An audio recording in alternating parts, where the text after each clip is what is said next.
Meus irmãos, graça e paz. Amém? Salmo 116.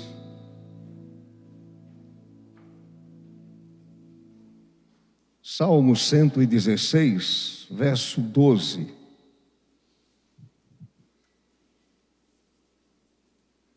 Depois você continua com a sua Bíblia aberta neste salmo. Está escrito, meus irmãos, no verso 12: Que darei ao Senhor por todos os seus benefícios para comigo? Que darei ao Senhor por todos os seus benefícios para comigo? A igreja pode sentar, curve a sua cabeça, a gente vai à presença de Deus, pedindo a santa iluminação do Espírito Santo, a fim de que essa palavra encontre lugar na nossa vida, na nossa mente, no nosso coração, na nossa alma. Soberano e eterno Deus, aqui nós estamos nesta manhã de domingo, exaltando o nome do Senhor, louvando o Deus Pai, Deus Filho e Deus Espírito Santo.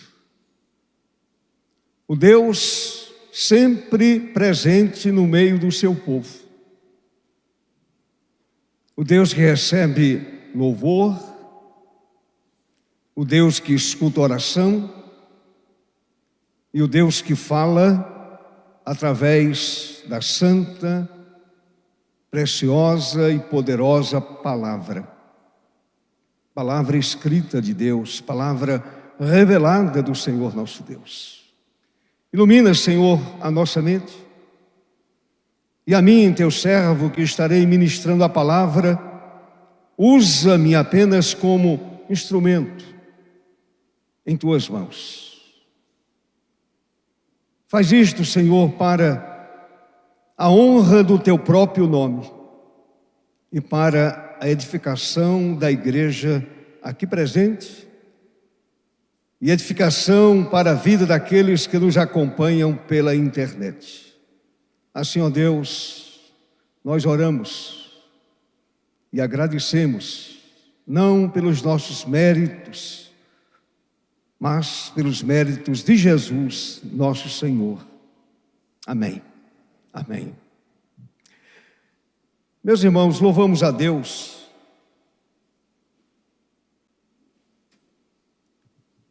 por esta oportunidade bendita de estarmos aqui no templo, adorando a Deus, enquanto a maioria do povo brasileiro, ou boa parte do povo brasileiro, está aí participando dessa festa popular tão tradicional em nosso país e com consequências tão nefastas. Eu estava me lembrando ontem de um sermão pregado pelo Dr. Billy Graham, no ano de 1974, outubro de 1974, na cruzada Grande Rio, no Maracanã, Rio de Janeiro. E numa noite ele pregou sobre o seguinte tema: o carnaval da morte. Quem quiser, procure no YouTube, uma mensagem tremenda. E ele faz um paralelo, meus irmãos, com aquilo que aconteceu com Belsazar no capítulo 5 de Daniel, quando ele pega os utensílios do templo e faz um carnaval, faz uma festa. Utensílios do templo de Deus. consagrados a Deus, e ele menospreza a Deus. E aparece aqueles dedos misteriosos escrevendo na caiatura da parede, dizendo que o reino dele iria passar. E Daniel faz a interpretação, já com a idade bem avançada, que estava esquecido lá no reino. Nabucodonosor, o avô de Belsazar, conheceu muito bem quem foi Daniel. E naquela mesma noite, o seu reino passou. E ele morreu. Dario assumiu o comando da nação e trouxe de volta Daniel. Então, meus amados, o tema foi o carnaval da morte.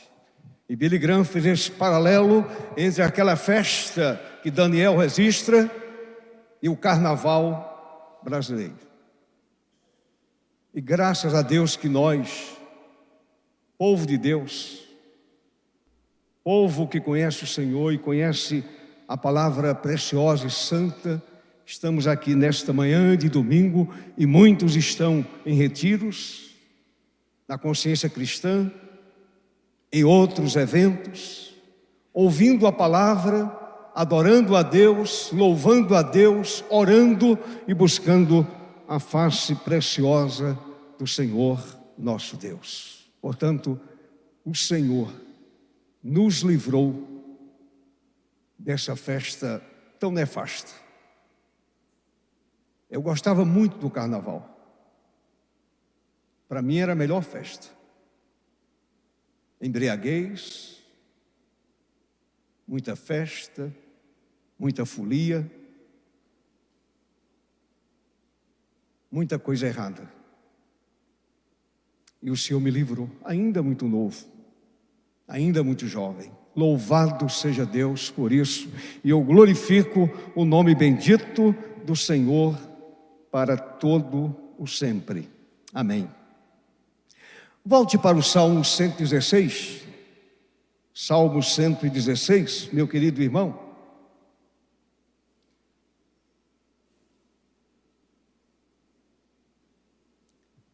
O escritor deste salmo é desconhecido. Porém, meus amados, e a gente percebe, fica evidente, que aquele que escreveu o Salmo 116 teve profundas experiências espirituais. Ele conhecia a Deus. Ele conhecia a intimidade do Senhor. Era um homem crente. Era um homem piedoso. Era um homem que esperava em Deus, que recorria a Deus, que precisava de Deus e dependia de Deus. O Salmo 116 é um salmo bastante pessoal, muito pessoal, no qual a primeira pessoa do singular aparece mais de 30 vezes. Mais de 30 vezes. Encontramos neste salmo, meus amados, tribulação, oração, ajuda, gratidão, reconhecimento e resolução. É o que nós encontramos no Salmo 116. Diante dos fatos apresentados no Salmo, o pensamento que nos ocorre é: quantos e quais são os benefícios do Senhor? Que o salmista também enumera. Ele apresenta ao longo do Salmo 116. Ele mostra os inumeráveis benefícios do Senhor. Senão vejamos aquilo que o salmista declina, falando a respeito desses vários benefícios dados por Deus a ele e, evidentemente, a todos nós que andamos com o Senhor, conhecemos o Senhor, amamos a sua palavra e cremos nas suas promessas. Primeiro, a sua oração era ouvida pelo Senhor. Olhe para o verso primeiro, meu irmão. Não eram palavras soltas ao sabor do vento. Ele compreendia, ele discernia que o Senhor ouvia a sua oração. E ele dizia: amo o Senhor, amo a Deus, porque Ele ouve a minha voz e as minhas súplicas.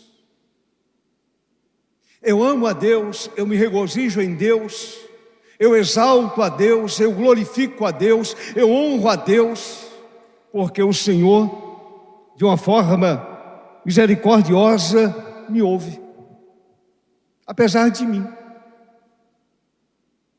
apesar do que eu sou. O Senhor escuta a minha voz, o Senhor escuta as minhas súplicas. Segundo, os ouvidos do Senhor estavam inclinados para ouvi-lo. Não somente o Senhor ouvia a oração do salmista, o Senhor se inclinava para ouvi-lo. Olhe para o verso 2. Ele continua falando sobre essa experiência de oração com Deus. Porque inclinou para mim os seus ouvidos. Inclinou para mim os seus ouvidos. Aqui eu faço um destaque. Aqui faço um destaque importante a respeito da oração. Um dos valores da oração é que quem a pratica não anda sozinho. Quem a pratica não vive em solidão. A sua alma não está solitária.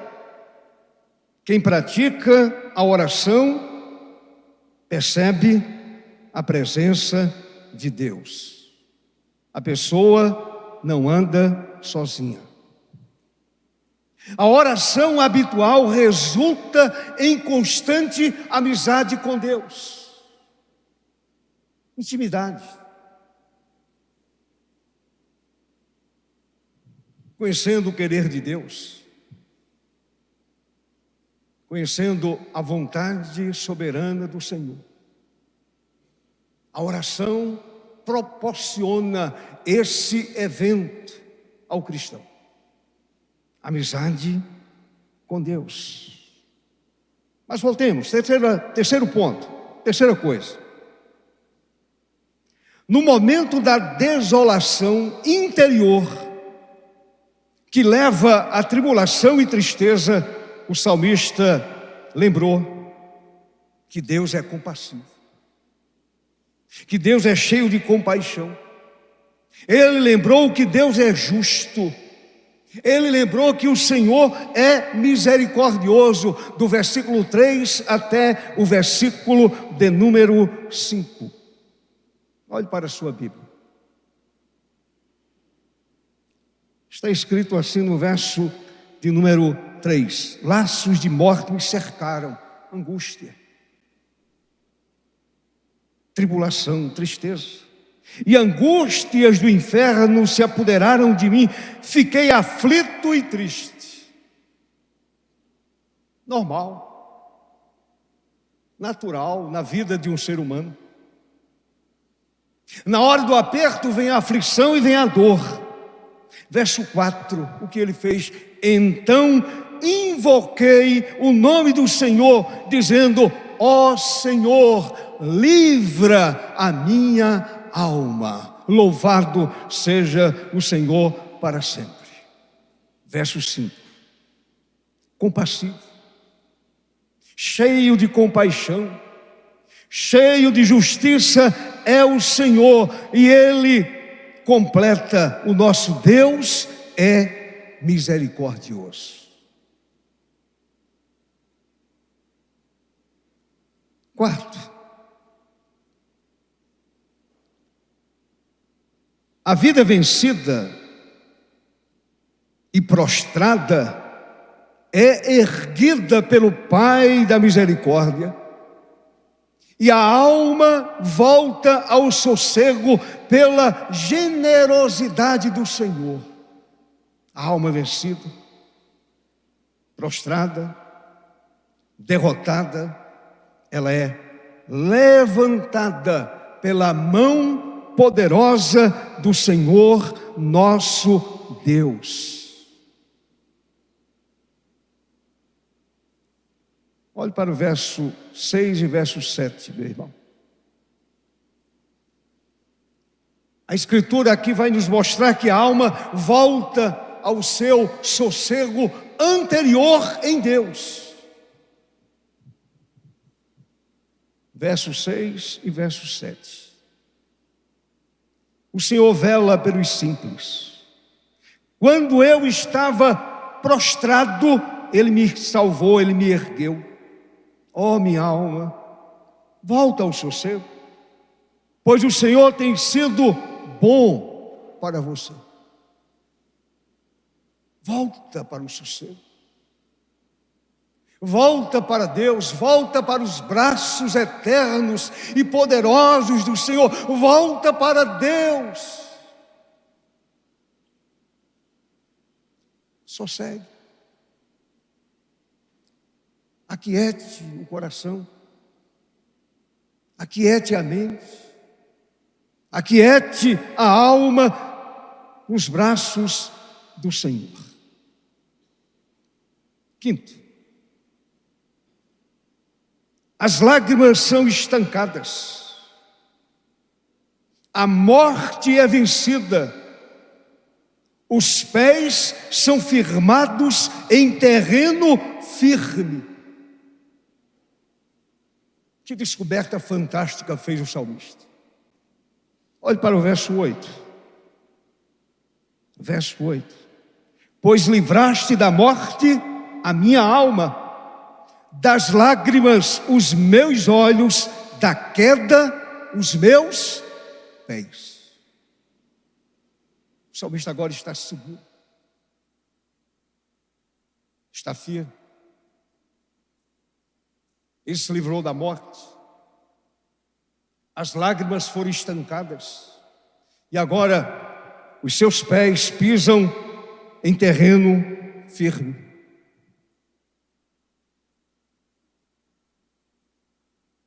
Sexto, diante desses benefícios, de tantos benefícios, inumeráveis benefícios, só restou uma alternativa para o salmista. Qual é? Apenas uma alternativa. Diante de tudo aquilo que ele havia recebido de Deus, restou apenas uma alternativa para aquele homem: andar na presença do Senhor na terra dos homens, na terra dos viventes. Olhe para o verso 9. Verso de número 9, meu querido irmão: andarei na presença do Senhor na terra dos homens. Diante de toda a sociedade, eu estarei levantando bem alto a bandeira de Deus, o estandarte eterno de Deus. Eu andarei na presença de Deus, Louvado seja o Senhor. Sétimo lugar. Quando tudo parecia resolvido na vida do salmista, de repente vem à sua memória, sabem o quê? A desilusão com a dissimulação de supostos amigos. Que acontece na vida de todos nós. A desilusão com atitudes egoístas, cruéis, vingativas e supostos amigos. Por favor, olhe para o verso 10 e verso 11. Verso 10 e 11. Está escrito no verso 10. Eu cria, mesmo quando eu disse estou muito aflito. Eu disse na minha perturbação, todas as pessoas são mentirosas. O falso amigo, o desleal amigo.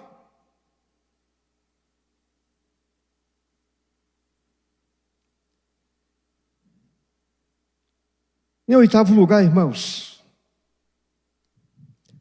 o salmista reafirma sua fé no Senhor. Mesmo diante do falso amigo,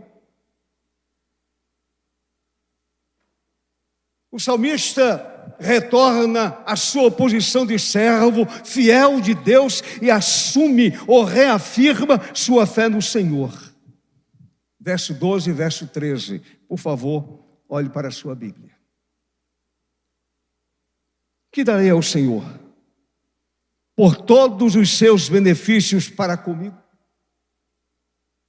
O que é que eu darei ao Senhor em troca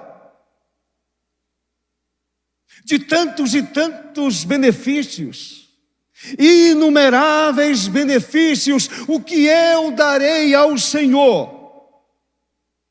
Ele diz: erguerei o cálice da salvação, que nos lembra o momento da ceia, quando relembramos a morte de Jesus. Para ele, judeu, relembrava a saída do Egito. Erguerei o cálice da salvação e invocarei o nome do Senhor. Eu não darei nada, eu receberei. Eu não tenho nada a oferecer, Deus tem tudo a me oferecer. Ele me oferece a vida eterna. Resumindo, o Senhor ouve as orações do salmista e o salvou da morte. Agora, agradecido, aquele salmista entende que precisa tomar algumas resoluções diante das inumeráveis ou dos inumeráveis benefícios do Senhor, das inumeráveis bênçãos do Senhor, dos inumeráveis livramentos do Senhor. Ele precisa tomar algumas resoluções, e eu quero rapidamente mencioná-las.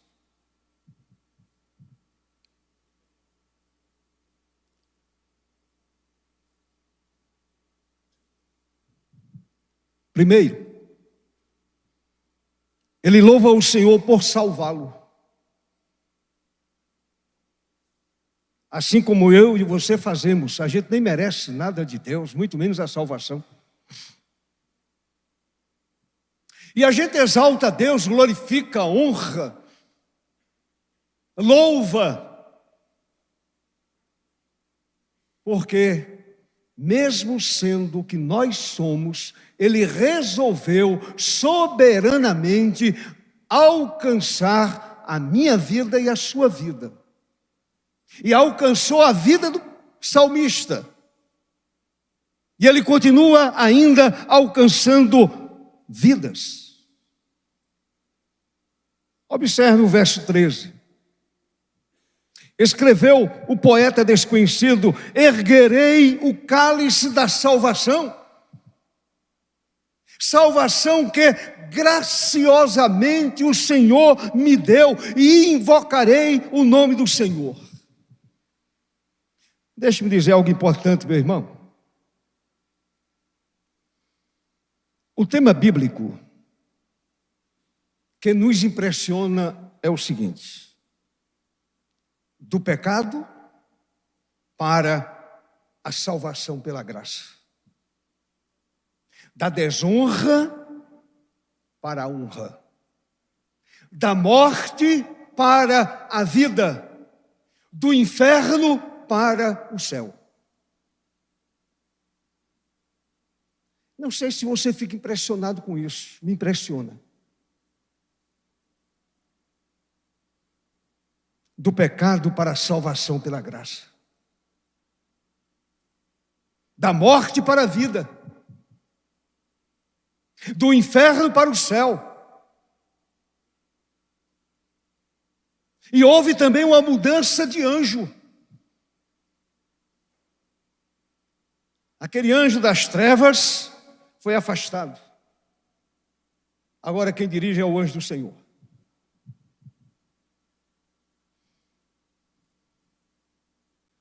Sem a graça,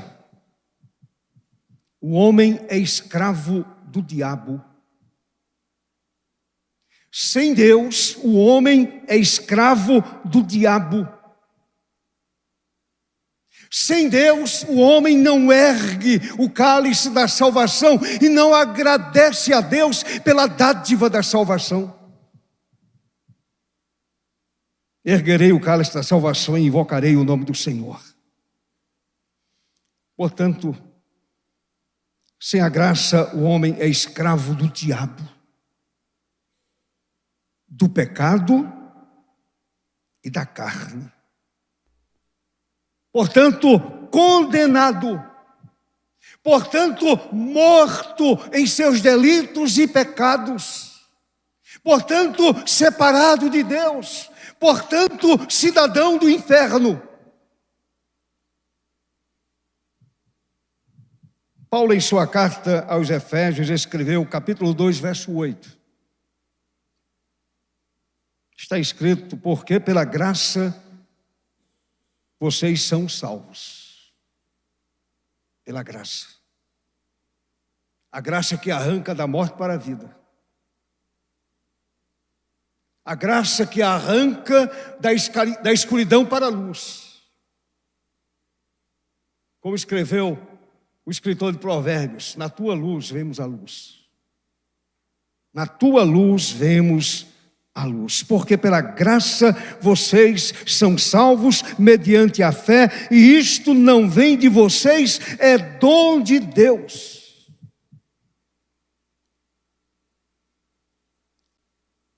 O reformador Calvino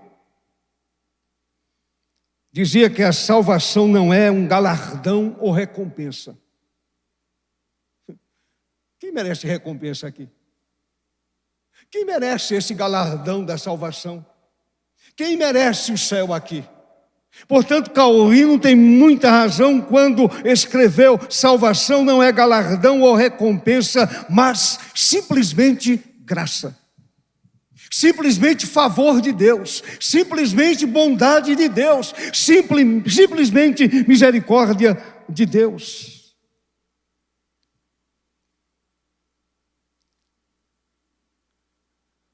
A fé, pois, conduz a Deus um homem vazio. É a fé que leva a Deus um homem perdido, vazio, morto, separado, cheio de angústia, de perplexidades, de dores. Leva esse homem vazio. A fé conduz a Deus um homem vazio, para que o mesmo seja plenificado com as bênçãos de Jesus Cristo. Com as bênçãos de Cristo. E assim o apóstolo adiciona: não vem de vocês, é dom de Deus. Não nasceu na alma de vocês. Ela foi introduzida, essa fé foi dada a vocês.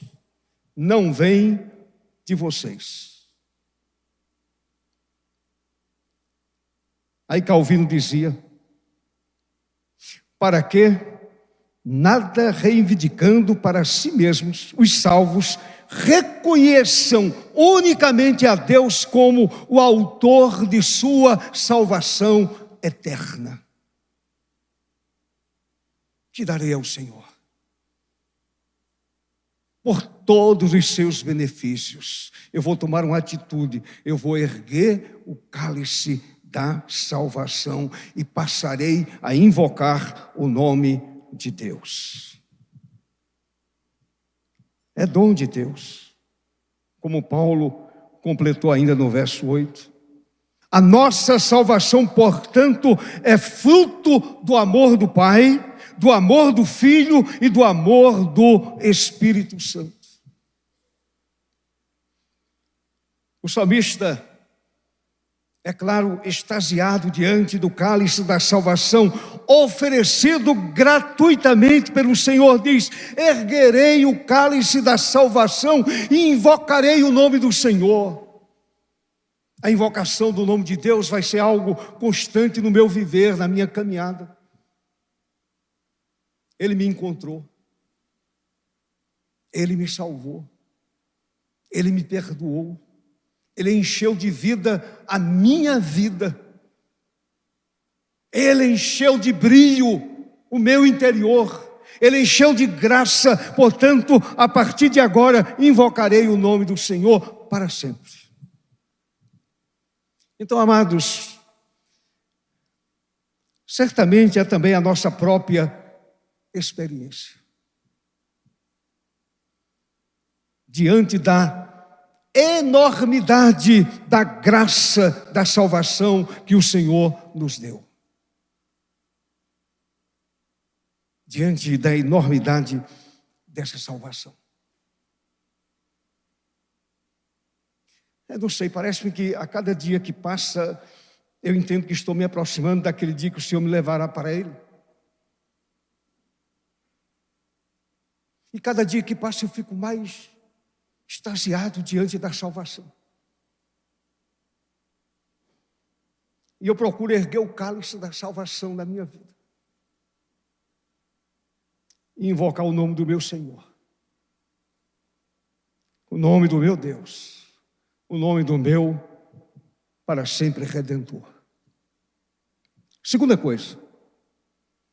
O salmista cumpre suas promessas. É outra resolução. Ele cumpre suas promessas. Olhe para o verso 18 e verso 19 do Salmo 116. O salmista declara: cumprirei os meus votos ao Senhor. Aquilo que eu prometi depois de salvo, de alcançado pela graça, pela misericórdia do Senhor, e diante do Senhor prometi alguma coisa, eu vou cumprir. Cumprirei os meus votos ao Senhor na presença de todo o seu povo, nos átrios da casa do Senhor, em seu meio, ó Jerusalém. Aleluia. Muita gente, e deixe-me dizer isto com todo respeito, muita gente no momento de emoção,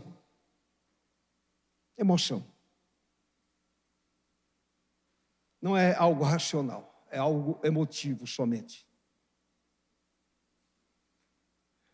Muita gente faz promessas ao Senhor que logo depois são esquecidas. Senhor, eu prometo orar mais. Eu prometo testemunhar do Evangelho. Eu prometo abrir a Escritura diariamente. Eu prometo, Senhor. Promessas que são esquecidas. Senhor, eu sei que a tua vontade para a minha vida é a santificação, portanto, eu buscarei uma vida piedosa, uma vida santa, uma vida aos pés do Senhor. Promessa esquecida logo depois. Mas deixe-me trazer à memória de vocês e a minha também, o que escreveu Salomão no capítulo 5 de Eclesiastes. Capítulo 5, verso 4 e verso 5. Por favor, abra sua Bíblia em Eclesiastes, por favor.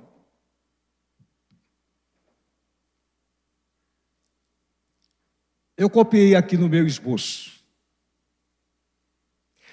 Quando você fizer algum voto a Deus, não demore a cumpri-lo. Por quê? Salomão responde: porque o Senhor não se agrada de tolos. Cumpra o voto que você faz. Melhor é não fazer voto do que fazer e não cumprir. Então a Bíblia está dizendo que é tolo aquele que faz algum tipo de promessa a Deus e não cumpre aquela promessa. Senhor, no meu relacionamento de namoro, eu terei um relacionamento puro. Promessa feita, promessa não cumprida. Aí o Senhor chama de tolo. Então, meus amados, promessas vazias e quebradas não produzem vida vitoriosa, não produzem vida íntima com o Senhor. Promessa quebrada não legitima a vida cristã.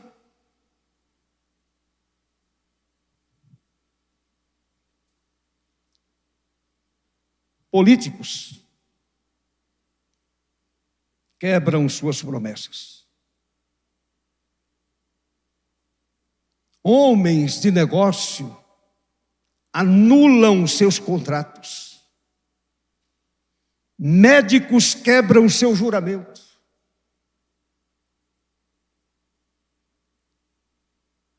Juízes não são justos. E assim por diante. Nações anulam suas alianças. Aliança assinada, as nações quebram. Mas o servo de Cristo, o crente, o eleito de Deus, o servo de Deus, à semelhança do salmista, cumpre seus votos. Cumpre seus votos. Asaf escreveu no Salmo 50, verso 14: cumpra os seus votos para com o Altíssimo. Então, meus amados, nesta manhã, a Bíblia nos concita a piedosamente cumprirmos as promessas que fizemos ao Senhor. Davi afirma que manteve seus votos no Salmo 56, verso 17. Os votos que fiz, eu os manterei, ó Deus. É claro que a gente tem diversas acusações contra Davi. Não era um ser perfeito, não era um homem perfeito, a gente conhece todas as irregularidades morais da vida de Davi, a gente conhece. Agora, há uma coisa que Davi nunca fez: deixar de reconhecer que Deus era o seu Deus. E quando desobedecia, quando pecava, em profundo arrependimento, ele se voltava para Deus. Ele se voltava para o Senhor. E aquilo que ele votava, ele cumpria. Os votos que fiz, eu os manterei, ó Deus. diferentemente dos ímpios que se desviam da vereda do bem e voltam suas costas para Deus. Os justos, os crentes, fazem de Deus seu foco e cumprem as promessas feitas ao Senhor. A terceira resolução daquele salmista. Ele serve a Deus fielmente. Olhe para o verso 16, meu irmão.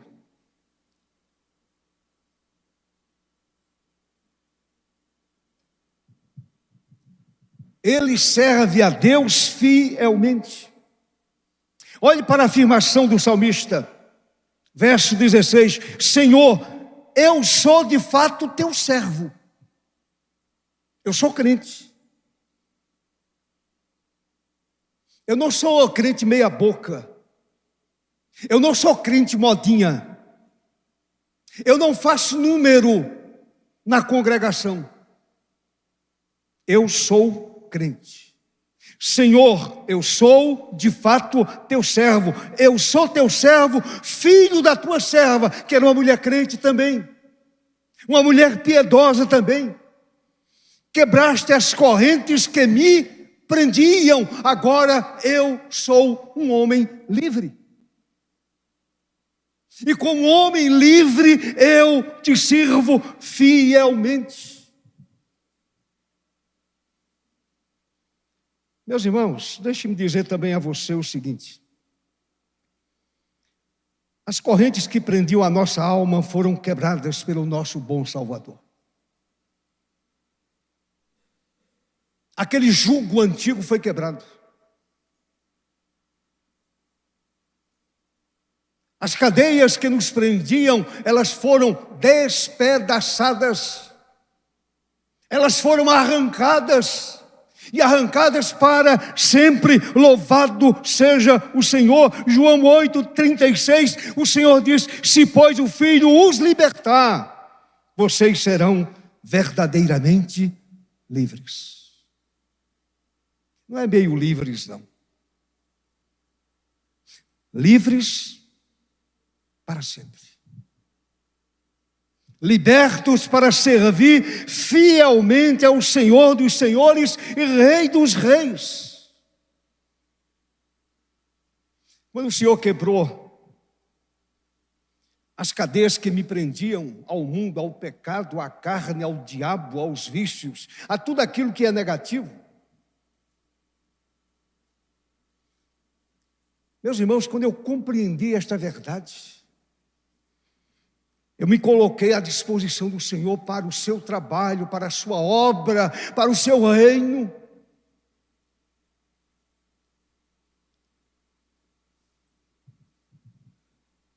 O servo livre das correntes ama como o Senhor o amou. O servo cujas correntes foram quebradas, foram arrancadas, quando o jugo foi tirado, aquele servo ama como seu Senhor o amou. É o que diz a Bíblia? Por favor, abra a palavra de Deus em João capítulo 13. Verso 34 e 35.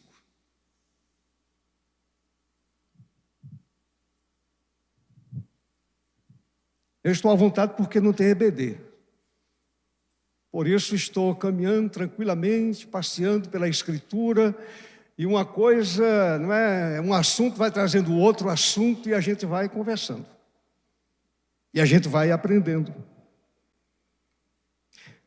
O Senhor disse: em verdade lhes digo, se o grão de trigo caindo na terra não morrer, fica ele só. Nada produz. Mas se morrer, produz muito fruto. Portanto, o Senhor fez com que você morresse, e agora você nasce uma nova vida para produzir muito fruto. Quem ama a sua vida, perde-a. Mas aquele que odeia a sua vida neste mundo irá preservá-la para a vida eterna. Então, irmãos, como servos, devemos também servir ao Senhor, mas também servir uns aos outros. O Senhor me arranca da perdição, eu passo a servi-lo, mas também eu passo a servir o outro. Verso 14, verso 15 de João 13. Eu vos li antes 24 e 25. Naquela experiência, quando o Senhor lavou os pés dos seus discípulos. Ora, se eu, sendo Senhor e Mestre, lavei os pés de vocês, também vocês devem lavar os pés uns dos outros, porque eu lhes dei o exemplo para que, como eu fiz, vocês façam também. É o serviço comunitário. Servir a Deus implica em servir ao outro. Servir a Jesus implica também em servir ao próximo, em servir ao outro.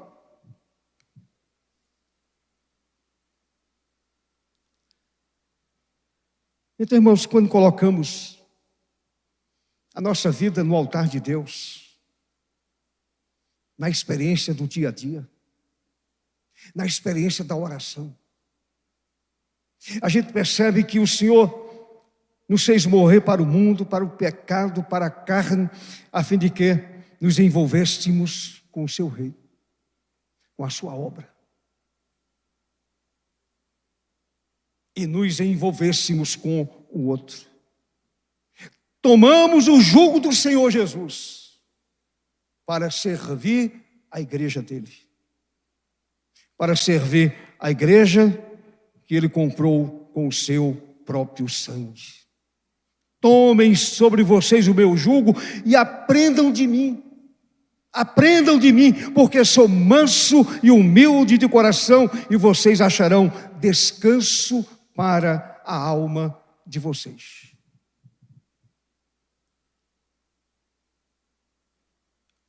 O descanso profundo da entrega e da obediência é algo que somente aquele que nasceu de novo conhece.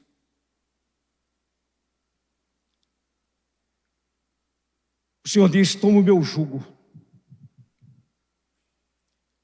Quando o Senhor diz: tomem o meu jugo, o que significa a palavra jugo usada por ele? Qual o sentido? Significa tornar-se um discípulo humilde, que se deixa conduzir pelo Senhor. A minha cerviz agora é conduzida pelo Senhor, a minha mente, a minha alma, o meu coração, o meu ser, ele é conduzido pelo Senhor. Quem o serve fielmente passa a andar como ele andou. Andar como Jesus andou. É bíblico.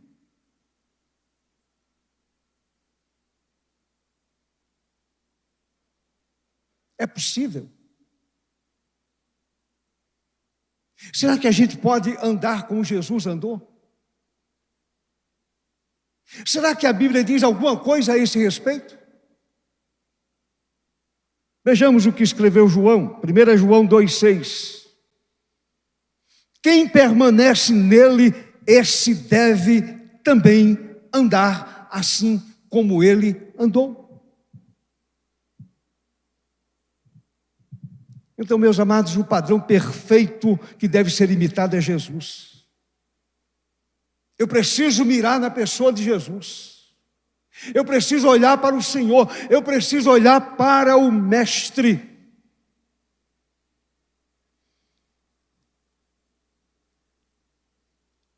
Repito mais uma vez.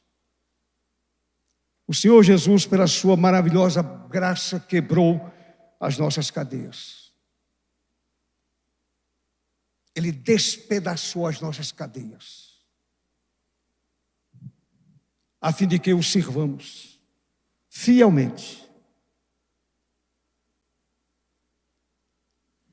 Portanto, Salvação não significa algo passivo. Salvação significa movimento, energia, trabalho, imitação de Jesus.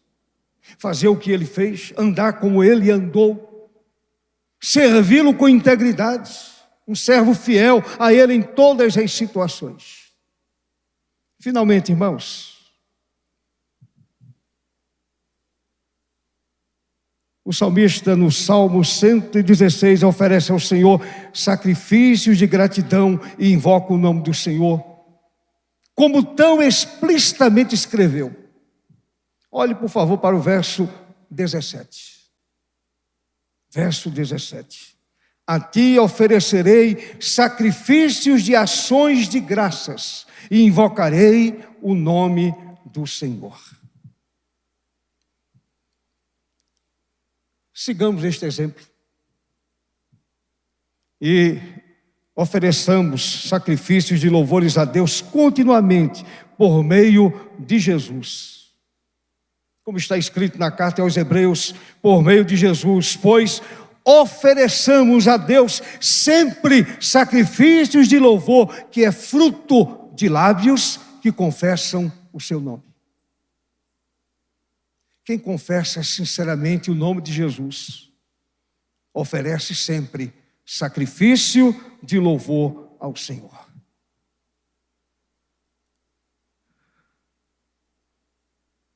As palavras sinceras de louvor de nossos lábios são como lindas, preste atenção a isso, como lindas corredeiras, que chegam diante do altar do Senhor, que por sua graça nos chamou para sermos seus discípulos e cuja graça nos mostra como são inumeráveis os benefícios do nosso Deus. Assim Ele nos abençoe. E assim o Senhor nos capacite. E sejamos crentes melhores. Sejamos pessoas melhores. O marido seja o melhor marido, a esposa seja uma melhor esposa. Um filho seja o melhor filho, um pai seja o melhor pai. Uma mãe seja uma mãe muito melhor. E um filho seja um filho muito melhor para aquela mãe. Sejamos pessoas melhores no trabalho, na vizinhança, na universidade, na faculdade, na escola. Pessoas melhores, pessoas que erguem a bandeira do Evangelho, pessoas que dizem: o meu Senhor é Jesus.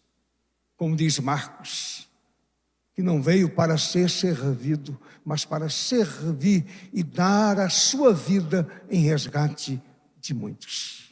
Você não veio para a igreja para ser servido, você veio para a igreja para servir ao Senhor que te chamou das trevas para a sua bendita e maravilhosa luz. Amém.